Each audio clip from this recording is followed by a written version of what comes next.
When people think about forensic science, the first thing they usually think about is solving crimes, DNA, testing fingerprints, or even the TV show. But do you know the seven main skills you need for forensic science?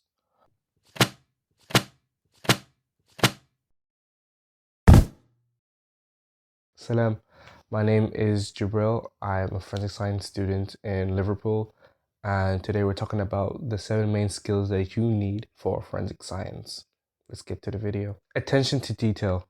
This is the most crucial skill that you need for forensic science because even the tiniest blood drop or the tiniest fiber that you have in a crime scene could account to any evidence.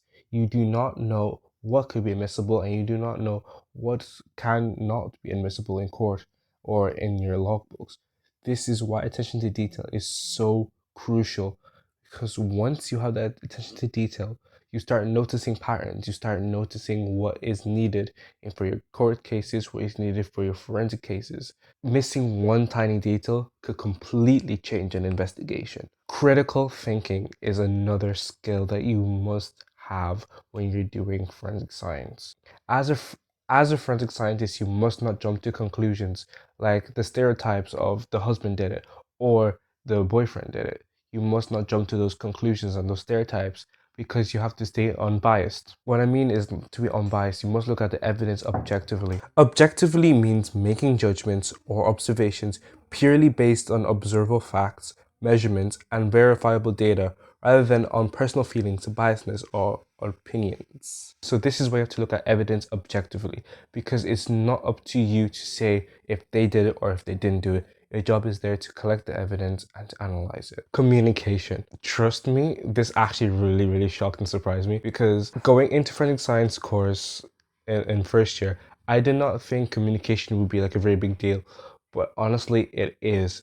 Especially when we start doing a mock CSI walkthrough of a crime scene house for our exam in December. Communication is key. You have a crime scene manager, you have your teammates and your workers, and different people have to do different things. And without communication, it's not possible. Because I could be collecting evidence in room A and somebody has to be collecting evidence in room B, but without communication, we will not know which rooms to collect evidence in. So having communication is really key. Good, clear communication to the best of your ability is the best and is crucial for forensic science. If you're enjoying the video and you're interested in forensic science and uni life or in just day in the lives in general, and please consider subscribing. I upload Tip Tuesdays and Forensic Fridays every Tuesday and Friday at 3 p.m.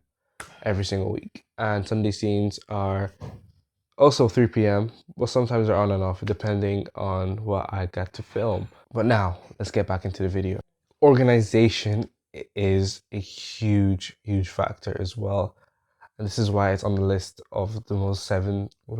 This is why it's on the list of the most crucial seven skills that you need for forensic science. Being organized doesn't mean that you keep your desk clean or everything is in order. Yes, everything has to be in order, but this also means labeling things correctly, such as your evidence bags, boxes, items that need to be logged, or different equipments that need to be placed back in the right place. Yes, organization comes in those different ways, shapes, and forms, but in forensic science, we use every single bit of organization. Organizing yourself, your day, your equipment, your evidence, everything must be down to the T. Another skill is teamwork. Like I mentioned before, when I said communication was key, especially in the crime scene houses, teamwork is also crucial. Because if you can't work in a team, it's going to be very difficult because nobody is a lone wolf in forensic science. We all help each other out. For investigations to go smoothly, we need to work together as a team. You can't really do things alone because some skills you may not have and somebody else has, especially if you're working in the CSI department where you have to go in a group of 6 or 5 usually into a crime scene house and do sweeps. That's why we have grid searches. This is why you do grid searches in a team because one person can't do a grid search. This is why teamwork is a skill. Yeah. Big shocker. Scientific knowledge is needed. Whoa, who would have thought about that? Who would have thought? It is crucial to have at least one science in your head that you know through and through, basically. They do teach you this in university, but it's good to have a head start as well. And most universities do require at least one science, such as biology or chemistry. It's usually one of those two, but they also accept other ones, such as physics. But if you know biology or chemistry really well, forensic science is going to be a really easy thing for you, because especially in the chemistry side, where you use a lot of chemistry, especially in the first year, it's going to really help you in your lectures and in life as well if you want to become a forensic scientist after uni. And finally, integrity. This skill is so crucial, because if you have zero integrity, you're not going to be able to work for forensic science departments. Because, like I said in the critical thinking section of this video, it's not up to you to decide who is guilty and who isn't guilty. It's up to you to collect the evidence and to analyze it objectively, because forensic scientists must remain unbiased. As a forensic scientist, your job is to let the evidence talk, not you. So this is why you must have critical thinking and integrity.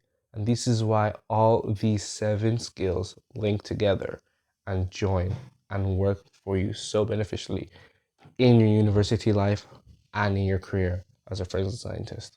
Thank you so much for watching. If you liked the video, please subscribe, comment down below, and like. Please share it to your friends, families. Wait, share it to your grandma. Share it to your grandma. It's your grandma.